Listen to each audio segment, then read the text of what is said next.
Defence spokesman Mike Hookem, who joins us from there. Mike Hookem, do you think it was right to start making political capital out of what was happening in Brussels before the Belgian authorities had even had a chance to count the number of dead? Well, whether I was making political capital, I don't believe that. I've been talking about this, about open borders, for the last year. Nobody was listening then. And, you know, we live in a media world now there where something happens and the media call you up straight away and want a comment from you. So this is the world we live in. Right. But I've been talking about this for over a year. Right, open borders. Do you now want to take back what you were saying then? Now you've had a chance to think and give a more considered response. No, I mean, everything I've said, I said yesterday, I've said over the months, and I stand by what I've said. Well, two of the suspected suicide bombers, these two brothers, were Brussels residents. So what did Schengen have to do with that?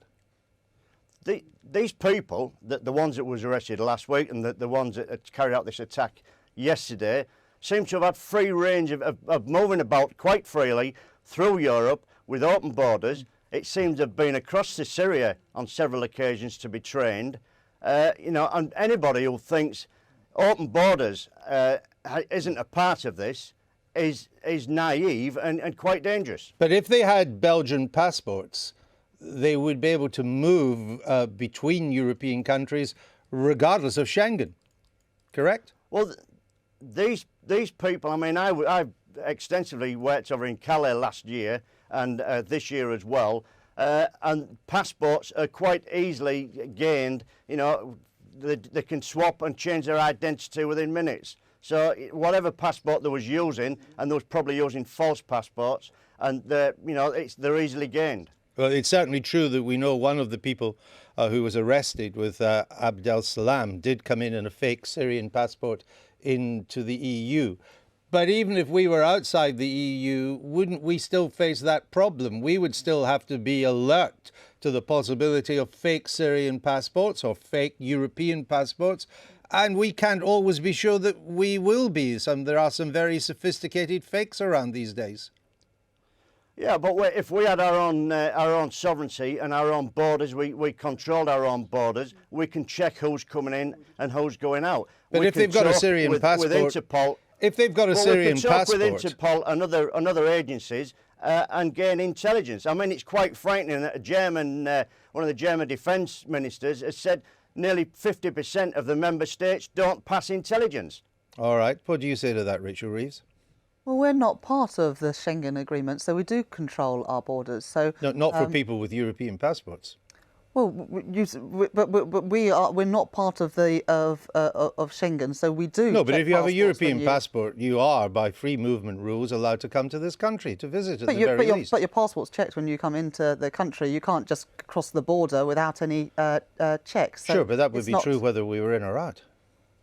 Well, but the point is, we do control our borders because we have passport controls. It is true that people can come and work in this country, but you are still checked at the borders. Sure, but if they manage, true whether we were in the European Union or not, as you said. But if one of these people who's been trained by Islamic State comes to Europe, perhaps on a fake Syrian passport, then gets a European passport, it's going to be much more difficult to stop him coming in. How would we know? Well, but that would be the case if they got a fake passport and came directly to the UK. What this is an argument for is strengthening our border police, making sure that we are better controlling our ports and our airports so that we know who's coming in, that we're checking everything very robustly. It's not an argument about our membership of the European Union, as Mr Hookem is trying to make it. What do you say to that?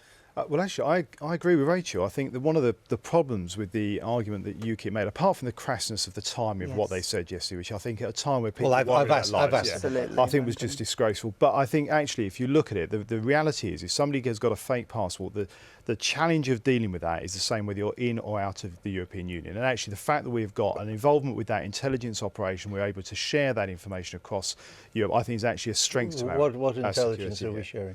Well, we do. As being part of Europe and part of the Europol, we're able to share intelligence across Europe, and we are, and even as of today and yesterday, and as the Prime Minister has outlined, we are offering support and intelligence support and policing support. No, but we would do that anyway. That intelligence sharing is done at a bilateral level.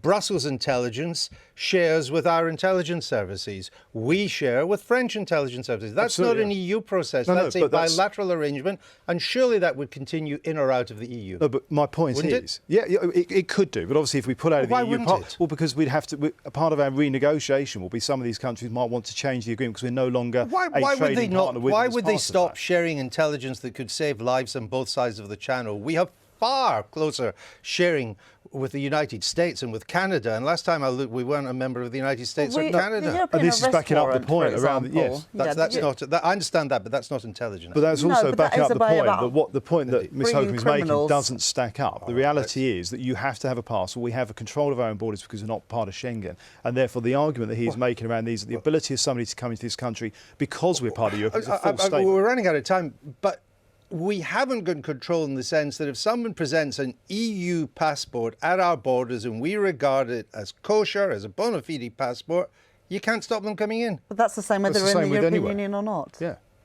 Well, you could stop them if we aren't in the European Union. You could But decide to do that. But if you're when you're travelling abroad, if you've got a genuine passport and you're travelling abroad, you would be allowed to go into that country regardless whether it's part of the European Union or not. So if you're my coming point from is America, that you the need argument to that let they're me. making simply doesn't stack up. Mike Hookem, you've heard what our guest here is saying. I'll give you a quick, brief final word, please. Well, what is disgraceful is allowing terrorists free movement across Europe. Terrorists that sneak into our country, and I'm from the port of Hull. We had 18 of them, 18 migrants that came in through Hull on the back of a wagon. You know, we need to check our borders, and there are 7 member states now who have reinstated the borders because they are frightened to death of what's happening with terrorism. All right. Mike Hookem in Brussels, thanks for joining us this morning. You didn't frankly have the balls to put country before party.